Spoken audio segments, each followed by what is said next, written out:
اعوذ باللہ من الشیطان الرجیم بسم اللہ الرحمن الرحیم اللہم فقہنا فی الدین۔ آج ہم پارہ نمبر 29 پڑھیں گے۔ کل میں نے آپ سے سوال کیا تھا کہ توبۃ النصوح کسے کہتے ہیں، جس کا سورہ تحریم میں ذکر تھا۔ توبۃ النصوح کہتے ہیں ایسی خالص توبہ جس میں کوئی ریا نہ ہو، کوئی نفاق نہ ہو، سچے دل سے بندہ اپنے گناہوں پر شرمندہ ہو اور اللہ کے سامنے عاجزی کے ساتھ گڑ گڑائے، لیکن اس کے ساتھ ساتھ اس نے یہ عہد بھی کیا ہو کہ آئندہ وہ یہ گناہ نہیں کرے گا۔ ہاں، البتہ اس کا تعلق کسی انسان سے ہے، کسی کا حق مارا ہے، کسی کے ساتھ زیادتی کی ہے، اس کی تلافی ضرور کرنی ہوگی۔ اس کے بعد پھر ہم اپنا سپارہ شروع کرتے ہیں۔ ابتدا ہوتی ہے سورہ ملک سے، عذاب سے بچانے والی سورت۔ جیسے کہ میں نے پہلے بھی ذکر کیا تھا کہ ان تمام صورتوں میں سمجھنے کی بات یہ ہے کہ یہ صورت مجھے ایسا کیا سبق دے رہی ہے کہ میں اس عذاب سے بچ سکوں، جب مجھے قبر کے عذاب سے بچا لے گی، کیا سیکھوں گی میں اس صورت سے۔ ابتدا ہی ہوتی ہے فلسفہ زندگی سے۔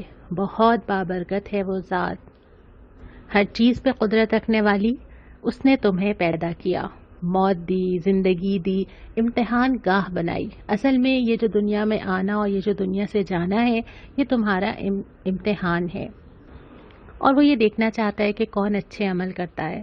اس کے بعد پھر کفار کا ذکر کیا کہ جو کفر کرتے ہیں بہت ہی برا انجام ہے جو وہ دیکھیں گے، بھڑکتی ہوئی آگ میں ڈالے جائیں گے۔ لیکن جو لوگ اپنے رب سے ڈرتے ہوں گے نا، ان کو کوئی فکر نہیں ہے، ان کے لیے مغفرت ہے اور بڑا اجر اللہ تعالیٰ نے تیار کیا ہوا ہے۔ اس کے بعد ایک بڑی ہی پیاری آیت ہے، انسان کا ذکر کرتے ہوئے ایک سوال اٹھایا ہے کہ کیا وہی نہ جانے گا جس نے پیدا کیا ہے۔ جس طرح ایک ماں کے خلوص پہ کوئی شبہ نہیں کیا جا سکتا نا، جس نے پرورش کی ہے اس سے زیادہ کوئی بے غرض ہے ہی نہیں، تو وہ اللہ جس نے پیدا کیا ہے، کیا وہ خیرخواہی نہ چاہے گا؟ کیا وہ بہترین راستہ نہ بتائے گا؟ کیا وہ نہیں چاہے گا کہ تم جان لو کہ تمہیں کیا کرنا چاہیے؟ اور اس کے بعد پھر ذکر کیا ہے کہ دیکھو آسمان اور زمین اور ساری چیزیں جو اس میں موجود ہیں وہ تمہارے تابع کی گئی ہیں، تم اس کو استعمال کرو، تمہارے لیے ہی تو بنائی گئی ہیں ساری چیزیں۔ لیکن جو کام کرنا ہے وہ یہ یاد رکھنا ہے کہ یہ ساری چیزیں تھوڑی دیر کی ہیں، اور آخرکار تم نے اپنے رب کے پاس جانا ہے، اور وہ جو امتحان گاہ ہے جس کے لیے تمہیں بھیجا گیا ہے اس کا رزلٹ دیکھنا ہے۔ اس کے بعد پھر سورہ قلم آ جاتی ہے، مکی صورت ہے۔ نبی کریم صلی اللہ علیہ وسلم کے اخلاق اور مقام کی گواہی اللہ تعالیٰ نے دی ہے۔ گویا آپ صلی اللہ علیہ وسلم کو تسلی دی ہے کہ آپ کے اخلاق اور کردار کے حوالے سے جو باتیں کی جا رہی ہیں، آپ کو ان سے لوگوں کی سرٹیفکیٹ کی ضرورت نہیں ہے، اللہ گواہی دیتا ہے۔ اور پھر یہ ہدایت بھی کی گئی ہے کہ دیکھیے جو لوگ آپ پہ دباؤ ڈال رہے ہیں، جو ان کے اندر صفات ہیں، جو کہ وہ فساد پھیلانے والے ہیں، آپ ان کے دباؤ میں نہ آئیے۔ اور پھر باغ والوں کی مثال جیسے سورہ کہف میں دی گئی تھی کہ ایک ہی باغ میں دو لوگوں کا دو رویہ، شکر کا اور کفر کا، اسی کو دہرایا گیا، اور پھر وعدہ کیا گیا ہے ان لوگوں کے لیے جو اس دین کے لیے مشکلات اٹھا رہے ہیں، جو تعداد میں تھوڑے ہیں، جن کو دین پہ چلنا مشکل لگ رہا ہے، ان سے فرمایا کہ تمہارے لیے جنت تیار ہے، اور جو لوگ تمہیں پریشان کرتے ہیں اس پہ پریشان ہونے کی ضرورت نہیں، وہ تو اللہ کا کام ہے، اللہ کو جس سے نمٹنا ہے، جیسے نمٹنا ہے اللہ نمٹ لے گا، تمہیں صبر سے اپنے کام میں لگے رہنا ہے۔ سو حضرت یونس کی مثال کا ذکر کر کے پھر ہدایت یہ کی گئی ہے کہ تمہیں صبر سے کام کرتے چلے جانا ہے، بے صبرے نہ ہوئیے، صبر کیجیے۔ اس کے بعد پھر سورہ حاقہ آتی ہے۔ شروع ہی میں فرمایا کہ جو چیز ہونی ہے یعنی قیامت کا دن، وہ تو ہو کر رہے گی۔ بڑے بڑے زوراور لوگ آئے، بڑے بڑے دعوے کیے، چیلنج کیا نبی کو، لے آؤ عذاب، کیوں نہیں آتا عذاب، اچھا کہ عذاب آئے گا۔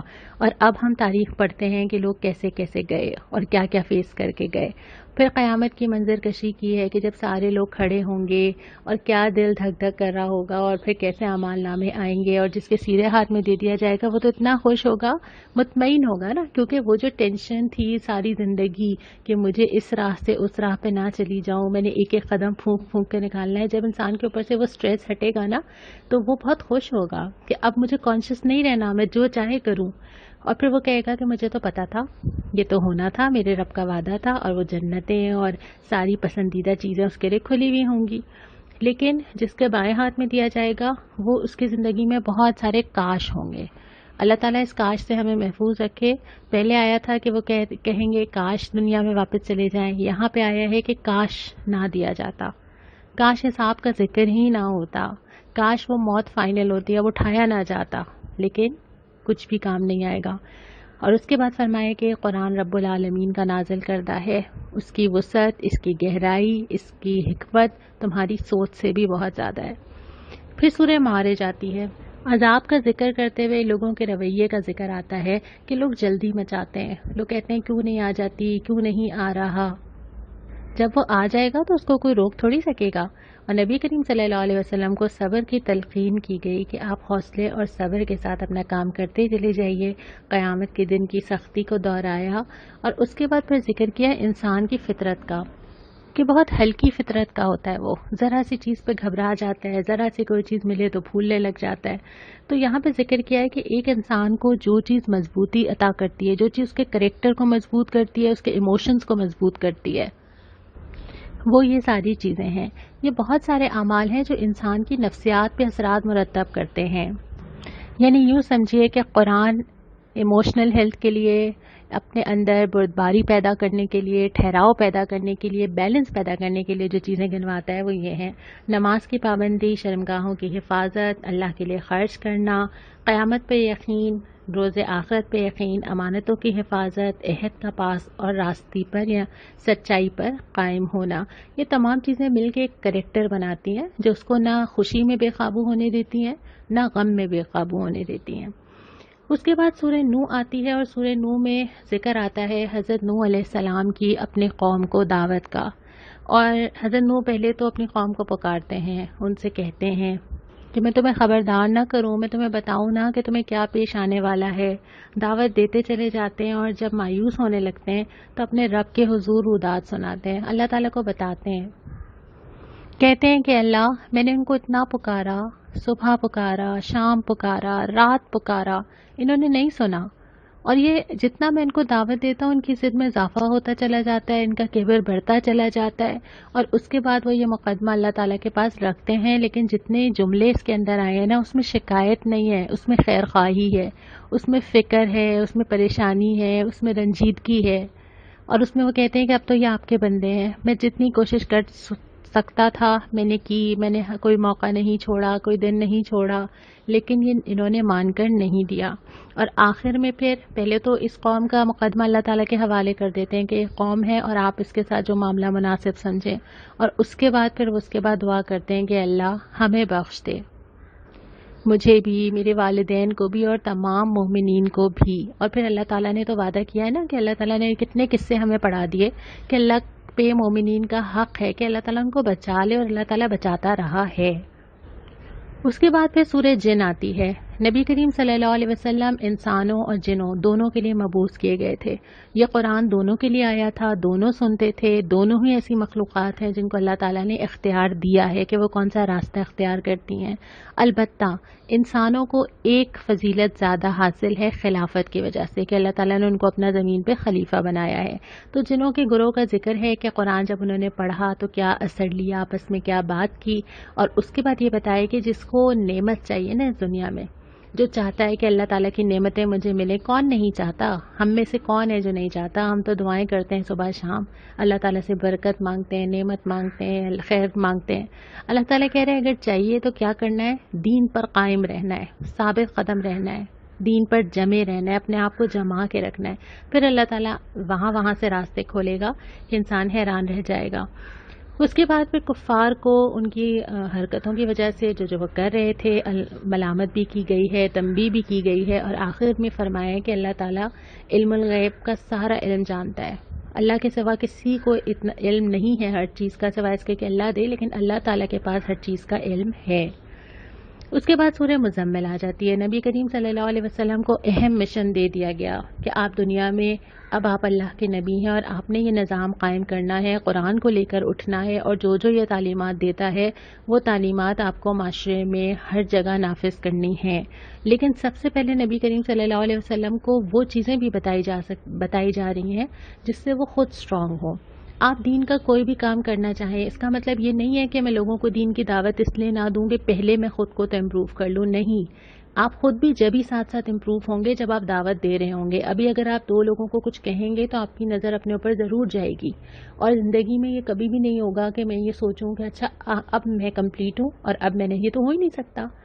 تو یہ اس آیت کا مقصد بھی یہ تھا کہ نبی کریم صلی اللہ علیہ وسلم کو جو کام اب کرنا ہے، جس راہ پہ چلنا ہے، اس کے لیے اسٹرینتھ چاہیے، اور اسٹرینتھ آئے گی اللہ سے تعلق سے. تو اس تعلق کے لیے جو چیزیں بتائی گئیں کہ سب سے کٹ کے اللہ کے ہو جاؤ، اپنے آپ کو اللہ سے جوڑ لو. اس کے بعد نماز بار بار آیا کہ نماز سے طاقت دیجیے، اس کو اپنا وکیل بنا لیجیے، اپنا لائر بنا لیجیے. لائر کے ساتھ ہمارا یہی معاملہ ہوتا ہے نا کہ لائر کو ہم اپنی ساری رودات سنا کے کیس اس کے حوالے کر دیتے ہیں، اور اب ہمیں شور ہوتا ہے کہ یہ ہمارے بہاف پہ لڑے گا. اب ہمیں ضرورت نہیں ہے، وہی فیس کرے گا، وہی بات کرے گا، وہی ہمارے لیے کافی ہے. تو اللہ تعالیٰ کو ویسا ہی وکیل بنا دیا جائے کہ بس اللہ کے سپرد کر دیا جائے اپنے آپ کو اور اپنے سارے معاملات کو.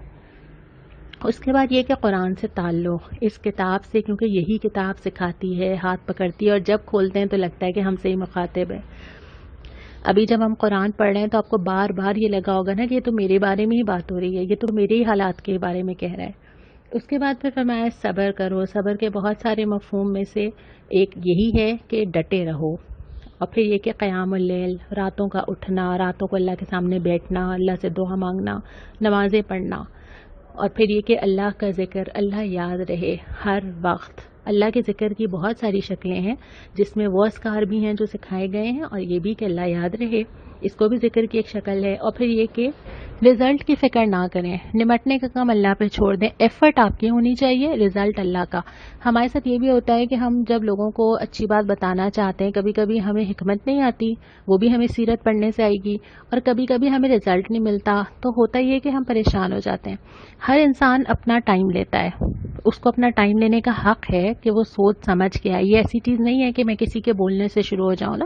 اگر آپ زبردستی کسی کو، جہاں پہ آپ کا اختیار ہے، مثال کے طور پہ اگر آپ کے بچے بھی ہیں، اگر آپ ان کو زبردستی لے آئیں گے تو جیسے ہی موقع ملے گا وہ ہٹ جائیں گے، وہ دور ہو جائیں گے کسی بھی چیز سے. تو فیصلہ کرنے کے لیے سمجھانا، تعلق بنانا، ٹائم دینا ضروری ہوتا ہے. اور اگر آپ کسی کو تلقین کریں اور وہ آپ کو ویسے رسپانس نہیں کر رہا، تو ہو سکتا ہے وہ اپنا ٹائم لے رہا ہو، اور ہو سکتا ہے کہ وہ سوچ سمجھ کے آئے تو زیادہ بہتر طریقے سے آئے. دوسری بات یہ کہ آپ کا کام یہ ہے کہ آپ کیا کر رہے ہیں نا، آپ کا کام یہ نہیں ہے کہ رزلٹ کیا آ رہا ہے. پھر یہ کہ جس کا جی چاہے اپنے رب کی طرف آنے کا راستہ اختیار کر لے. کتاب موجود ہے، ہدایت موجود ہے. اس کے بعد پھر اگلے رکوع میں نبی کریم صلی اللہ علیہ وسلم کو آسانی دی گئی کہ جتنا آپ کے لیے آسان ہو اتنا ہی کر لیجئے. اور اس کے بعد نماز، زکوٰۃ اور قرض حسنہ کی تلقین کر کے آخر میں یہ سارے کام کرنے کے بعد بھی جو چیز آپ کو چاہیے ہوگی نا آخر میں، وہ چاہیے ہوگی اللہ تعالیٰ سے مغفرت. اللہ معاف کر دے، اللہ رحمت کا معاملہ کرے ہم سب کے ساتھ. اس کے بعد سورہ مدثر آتی ہے، اور شروع ہی میں مشن دیا جا رہا ہے. پہلی وحی آ چکی ہے، اقرا بسمی کہا جا چکا ہے، نبی کریم صلی اللہ علیہ وسلم منتظر ہیں، اور اب دیا جا رہا ہے کام جو اگلے 23 سال کرنا تھا. کام یہی تھا، یا ایھا المدثر قم فانذر وربک فکبر. اٹھیے، خبردار کیجیے اور اپنے رب کی کبریائی کو قائم کیجیے. اعلان کر دیجیے کہ اللہ بڑا ہے. اور اس کے بعد یہ بڑائی ہر جگہ قائم ہوگی، ہر معاملے میں، عدالت میں، سیاست میں، معاملات میں، مسجد میں، گھروں میں، ہر جگہ. سب سے اوپر بڑائی کا مطلب ہی یہ ہے کہ جس کو بڑا سمجھ کے جس کی مانی جائے. ایسے تو نہیں اللہ تعالیٰ ہم سے روزانہ اللہ اکبر اللہ اکبر اللہ اکبر، اذان ہو رہی ہے تو اللہ اکبر، نماز میں کھڑے ہو رہے ہیں تو اللہ اکبر، سجدے میں جا رہے ہیں اللہ اکبر، سجدے سے اٹھتے ہیں پھر اللہ اکبر. کیا ہے اس کلمے میں جو بار بار پڑھنا ہے؟ اٹھتے بیٹھتے سجدہ قیام بار بار اللہ اکبر. 5 دفعہ مسجدوں سے پکارا جا رہا ہے اللہ اکبر اللہ اکبر. کیوں؟ تاکہ یاد رہے کہ اب کوئی اور بڑا نہیں ہو سکتا. اور بڑا ہونے کا مطلب یہ ہے کہ آپ کسی اور کی اب مان ہی نہیں سکتے. اب آپ کو سب سے اوپر، سب سے سپیریئر اگر کوئی ذات ہو سکتی ہے، سب سے سپیریئر اگر کوئی فیصلہ ہو سکتا ہے، کوئی قانون بن سکتا ہے، کوئی دستور بن سکتا ہے، کوئی گھر کے اندر معاملات ہو سکتے ہیں، تو وہ اللہ کی مرضی کے بغیر نہیں ہو سکتے. پھر نبی کریم صلی اللہ علیہ وسلم نے ایک کام شروع کیا، اور اس کے بعد ہم سالہ سال دیکھتے ہیں کہ 23 سال میں جا کے یہ مکمل ہوا. پھر یہ کہا کہ جو بھی لوگ مکبرین ہیں ان سے نمٹنے کا کام اللہ تعالیٰ کا ہے. اور اس کے بعد پھر مجرموں کے اوصاف بتائے گئے ہیں، اور 2 بنیادی چیزیں ہیں، نماز نہیں پڑھتے تھے اور مسکین کو کھانا نہیں کھلاتے تھے. ان دونوں کو اگر آپ ایک اس میں کریں تو حقوق اللہ اور حقوق العباد دونوں چیزوں کا ذکر آ گیا. اور پھر فرمایا کہ جس کا جی چاہے اپنی اس نصیحت سے سبق لے لے. اس کے بعد سورہ قیامہ شروع ہوتی ہے. شروع میں ذکر ہوتا ہے نفس لوامہ کا. 3 طرح کے نفس آتے ہیں جن کا ذکر قرآن کرتا ہے. نفس امارہ جو انسان کو برائیوں پہ آمادہ کرتا ہے. نفس لوامہ جو انسان کے اندر نا کچھ پین کرتا رہتا ہے، جس کو ہم ضمیر کہتے ہیں نا، کہ ہمارے اندر ایک فیلنگ ہوتی ہے، ہم غلطیاں بھی کرتے ہیں، پھر ہمیں اندر سے کوئی ملامت کرتا ہے. اور پھر ایک نفس مطمئنہ جو بالکل یکسو اور جو بالکل ایک راہ پہ فیصلہ کر کے چل رہی ہے. یہاں پہ نفس لوامہ کی قسم کھا کے فرمایا ہے کہ انسان اپنے رب کے سامنے پیش ہوگا سب کچھ لے کر حاضر. اور اس کے بعد یہ کہ اپنے آپ کو تو جانتا ہی ہے نا، کتنی بھی معذرتیں کر لے، کچھ بھی کہہ لے، کچھ بھی کیس بناتا رہے، دنیا میں بولتا رہے. جب بول رہے ہوتے ہیں نا، ہمیں بھی اندر سے پتا ہوتا ہے کہ بعض چیزیں ہم کور اپ کر رہے ہیں، تو وہاں پہ بھی یہی ہوگا کہ انسان کتنی معذرتیں بنا لے گا، خود ہی کھل کے چیزیں سامنے آ جائیں گی. اور پھر ایک مرض کی جڑ مینشن کر دی کہ یہ کیوں ہے، یہ کیوں ہے، یہ کیوں ہے، کے بجائے ایک پرابلم ہے صرف. وہ پرابلم کیا ہے؟ دنیا کی محبت اور آخرت سے غفلت. دنیا کا استعمال کی بات نہیں ہو رہی، دنیا برتنے کی بات نہیں ہو رہی. دنیا سجائی ہی تمہارے لیے گئی ہے. دنیا کو دل میں نہیں آنا چاہیے اور دنیا کے پیچھے نہیں بھاگنا چاہیے. دنیا ترجیح میں نہیں آنی چاہیے اور آخرت کی محبت سب پہ غالب رہنی چاہیے. اور جیسے یہ جڑ بتائی گئی ہے نا، اس سے یہ بھی سمجھنے کی بات ہے کہ جب ہم نیکی کی طرف کسی پہ اپنی اولاد کو یا اپنے گھر والوں کو یا اپنے آپ کو بھی لانے کی کوشش کریں نا، تو ہم جڑ پہ پہلے کام کریں، شاخوں پہ نہ کریں.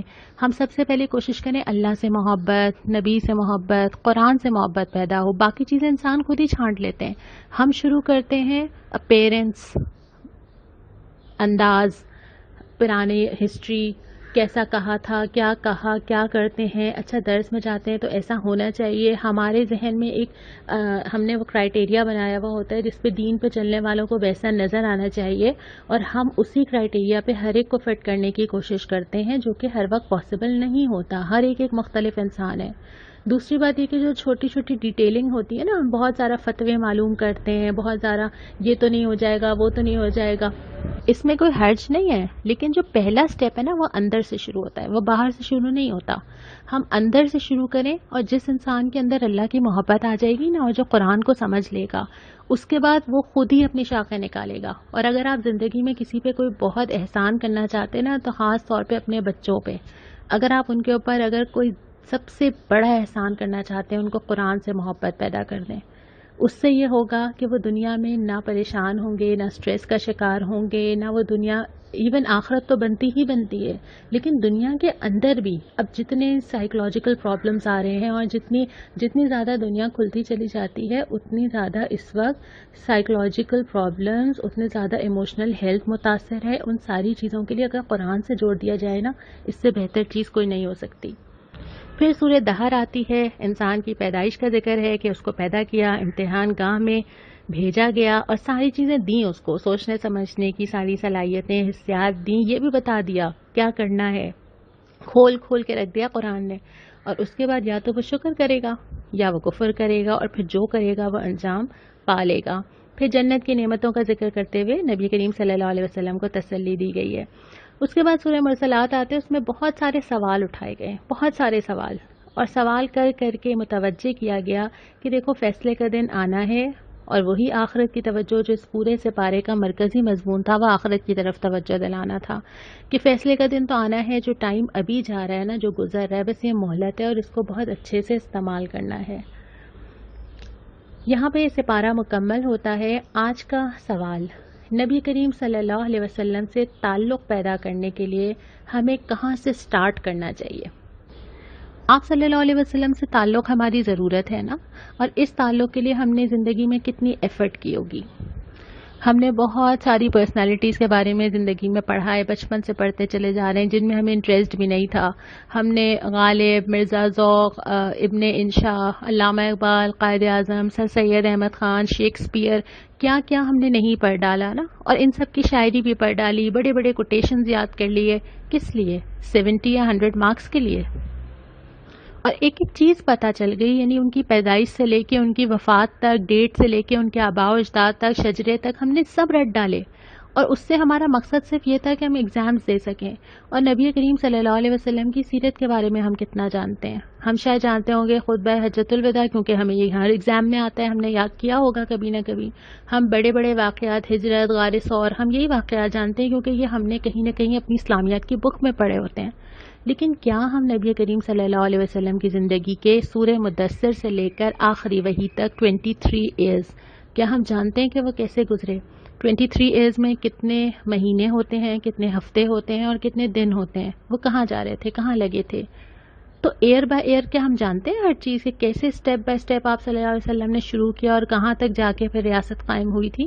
نہیں جانتے، کیونکہ ہم نے کبھی اتنا وقت ہی نہیں دیا. لیکن اب ہمیں دینا ہے، اور آپ نے انشاءاللہ یہ سوچنا ہے کہ اللہ کے نبی صلی اللہ علیہ وسلم سے محبت کے لیے مجھے کیا کرنا ہے، کیونکہ محبت پیدا ہونے کے لیے نا جاننا بہت ضروری ہے. بہت سارے لوگ ایسے ہوتے ہیں جن سے ہم ملے ہی نہیں ہوتے اور ہم ان کو دیکھ کے محبت پیدا نہیں ہوتی، لیکن جیسے جیسے ہم ان سے ملنا شروع کرتے ہیں ویسے ویسے ہماری بہت کبھی کبھی بیسٹ فرینڈز ہو جاتے ہیں، جن کا شروع میں ہمیں اتنا اچھا امپریشن نہیں آیا ہوتا. اور بہت سارے لوگوں کے تو ہم ملنے ہی نہیں ہوتے، اور جب ہم ملنا شروع کرتے ہیں، جاننا شروع کرتے ہیں، پھر جا کے ان سے محبت ہوتی ہے. تو محبت کی بنیاد جو ہے نا وہ تعلق سے پہلے علم پر ہے، کہ ہم تعارف کتنا ہے ہمارا. پہلے تعارف ہوگا پھر تعلق بنے گا. تو تعارف کے لیے ضروری ہے کہ وقت نکالا جائے اور نبی کریم صلی اللہ علیہ وسلم کے بارے میں پڑھا جائے. اور یہ جو سارا قرآن ہم نے بہت بریفلی پڑھا، اس قرآن کے اندر کتنے سارے مرحلے ایسے تھے جو ان حالات پہ تبصرہ کر رہے تھے جس سے اسلام گزر رہا تھا. تو دونوں چیزوں کو کنیکٹ کرنا بہت ضروری ہے، دونوں چیزوں کو ساتھ لے کے سمجھنا تاکہ پورا نقشہ ہمیں سمجھ میں آئے. اگر میں نبی کریم صلی اللہ علیہ وسلم کے سامنے جاؤں اور وہ پوچھیں کہ میرے بارے میں کیا جانا، تو میں نے کتنا زندگی میں ٹائم لگایا. اور میں یہ کہوں کہ اس سے زیادہ تو مجھے شاعروں اور ادیبوں اور ایکٹرز کے بارے میں پتا تھا، کیا میں یہ کہوں جا کے؟ یہ ریزن تو نہیں دے سکتی نا، میں تو شرمندہ ہو جاؤں گی. تو سوال میرا آج آپ سے یہ ہے کہ ہم سب کو اللہ کے نبی صلی اللہ علیہ وسلم سے تعلق مضبوط کرنا ہے. اس تعلق کو مضبوط کرنے کے لیے کیا کرنا چاہیے، کیا سٹیپس ہونے چاہیے، اور یہ بھی کہ ہم کیا کریں گے. آج آپ اس کے اوپر غور کریں گے کہ نبی کریم صلی اللہ علیہ وسلم کی سیرت کو جاننے کے لیے، آپ صلی اللہ علیہ وسلم کی بیان کی ہوئی حدیثوں کو جاننے کے لیے مجھے کیا کرنا ہے. یہی آپ مجھے آج لکھ کے بھیجیں گے. آج 2 دعائیں آئی تھیں سورہ قلم 31 32 میں اور سورہ نوح آیت نمبر 28 میں. سورہ نوح کی اس دعا کے ساتھ ہم آج اختتام کرتے ہیں.